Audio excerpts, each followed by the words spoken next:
Hey there, it's Jay again. You know that time. Here are the games for Nintendo Switch coming out for the week of the 27th. Doorkickers Action Squad is a 2D action side-scroller where you rescue hostages, disarm bombs, and save the day as a SWAT trooper. It's an action-packed game with cool pixelized graphics, and the game supports up to 2 players and online play. The game comes out on the 28th. Xeno Crisis is an arena shooter in which up to 2 players take control of battle-hardened Marines, embarking on a deadly mission to confront an alien menace. Run and gun your way through thousands of adversaries, searching for survivors, and ultimately facing the origin of the outpost's demise. On the 29th, we have 13 games coming out.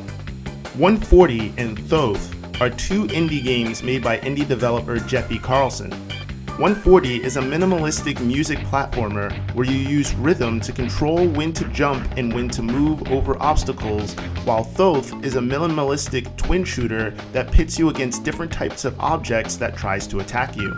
These 2 games came out on Steam, PlayStation, Xbox, and the Wii U, and now it's making its way to the Switch. Poli Roll is a puzzle platformer where you play as Poli, who has to save his friends from the evil Kaiser Kiwi, who has kidnapped your friends and taken them to his frozen castle. The game is noted to be quite difficult, kind of like a classic platformer like Mega Man X, so if you're into difficult platformers, then this game may be for you. A new Super Monkey Ball is finally coming out called Banana Blitz HD. If you haven't played this series before, it's essentially a tilt ball game where you control a monkey and a ball and use the controller to tilt the camera and angles to get to the goal line. They have tons of different stages and different party games like monkey snowboarding. It's been about 9 years since they released a Super Monkey Ball on home consoles, so I'm sure fans are very eager to finally have something coming over to the Switch. Earthfall Alien Horde is a 4-player co-op alien shooter where you battle your way through 16 levels that tell the story of humanity's struggle to survive. Use auto turrets, barricades, and different weapons to take out multiple aliens. This game supports online play and smartphone app communication for co-op gameplay. Harvest Moon Mad Dash is a fast-paced version of what the Harvest Moon series is normally like. Instead of settling into a farm and starting a family, Mad Dash has you racing to harvest crops, catch fish, or milk cows alongside another player. You are given a timer for a few minutes and are given tasks to do based on the level you're on. This is definitely going to be one of those games where communication is key. Vampire is an adventure RPG where you are the newly turned vampire Dr. Jonathan Reed, and it's your mission to save the city from flu-ravaged citizens.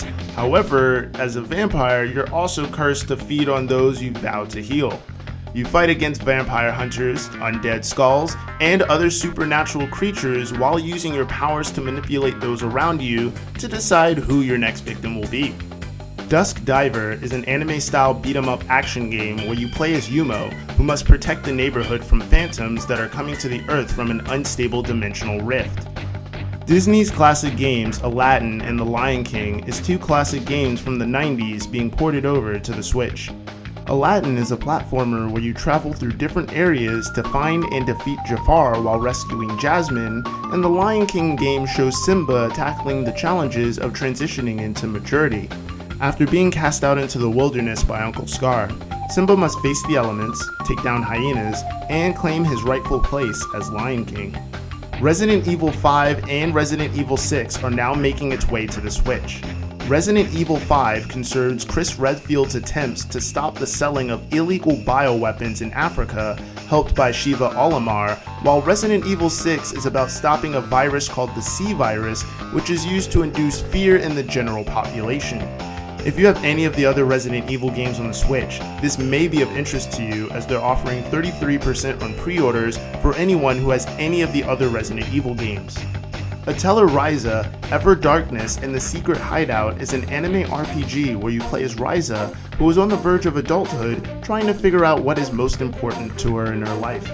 The story starts as her and her friends decide to head for the Forbidden Island that is across the shore from where they live, and the adventure goes on from there.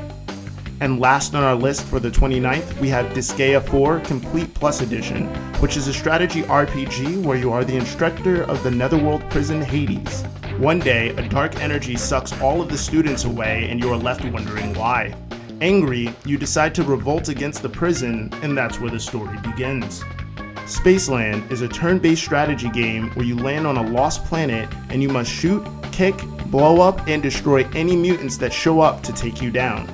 Spaceland came out on September 30th on Steam, and now it's making its way to the Switch 1 month later. We have 9 games coming out on the 31st. Sky Gamblers Storm Raiders 2 is a World War II airplane combat simulator where you fly different firefighters, bombers, and dive bombers in different cities, taking out enemies in the sky, over the water, and on ground. The game features multiplayer online play to play against your friends in different modes like free-for-all, team match, capture the flag, and more. Mononoke Slashdown is a 2D side-scroller that has you play as a ninja to save the city from ghosts and monsters. Doesn't get more simple than that. Yuri is an indie platformer where you help Yuri make it to the end of his journey by jumping, avoiding obstacles, and using your own curiosity to find the right way to make it to the end of each stage. Flan is an action game where you control 2 people to make it to the end of the stage.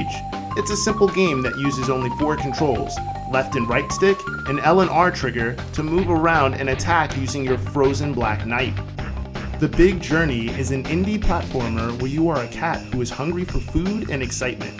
Tilt the world to roll around, collect food, and pass through different levels. The game has over 25 handcrafted levels with 6 different worlds to explore. People have been waiting forever for this one.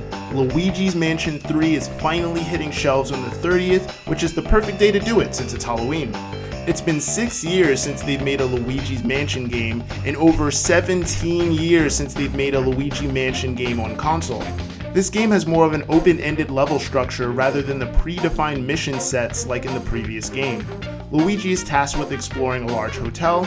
Each floor is based around a different theme, featuring a variety of atmospheres and mechanics, and it's your job to find out where your friends are trapped and eventually take down King Boo.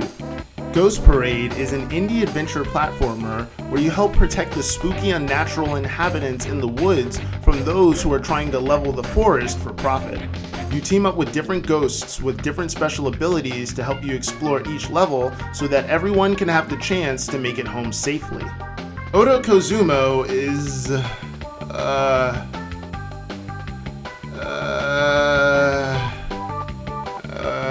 it's a game that exists, apparently.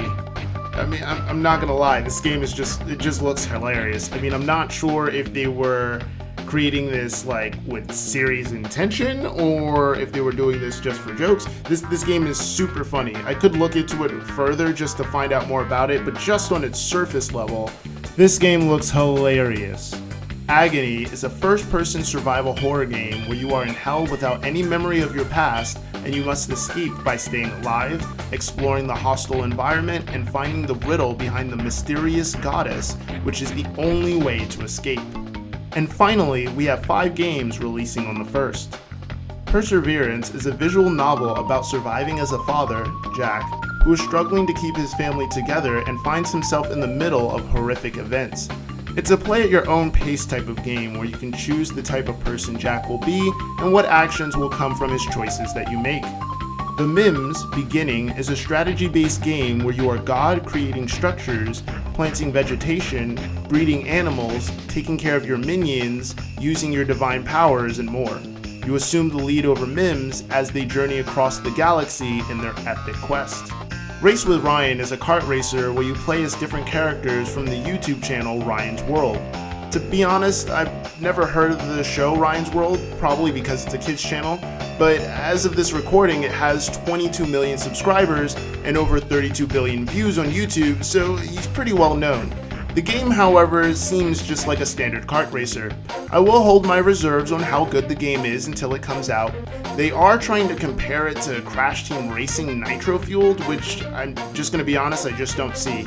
I mean, CTRNF is kind of a technical kart racer, and you really need to know how to drift properly and practice the levels well, or you're gonna get destroyed online. So I just don't see how this game really stacks up to CTNF and R, but we'll wait until the game releases on the 1st. Spirit Roots is a 2D platformer where your journey will take you through 5 atmospheric worlds, each with its own unique gameplay mechanics, enemies, and level design, and the goal is to defeat the enemies so you can return home with your family. Pretty simple, right?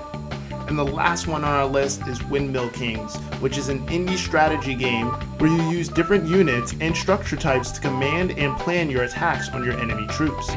The story is set up where the evil Black Wizard has installed a clone on your throne and exiled you from the kingdom, and you must take your kingdom back by whatever strategies and units you have available to you.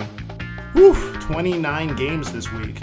Man, I feel like Nintendo is just really going crazy this last quarter. They're just trying to pump out as much as they can. But let me know what you guys think about the games coming out and if you're excited for any. And I look forward to seeing you on the next video. Have a good one.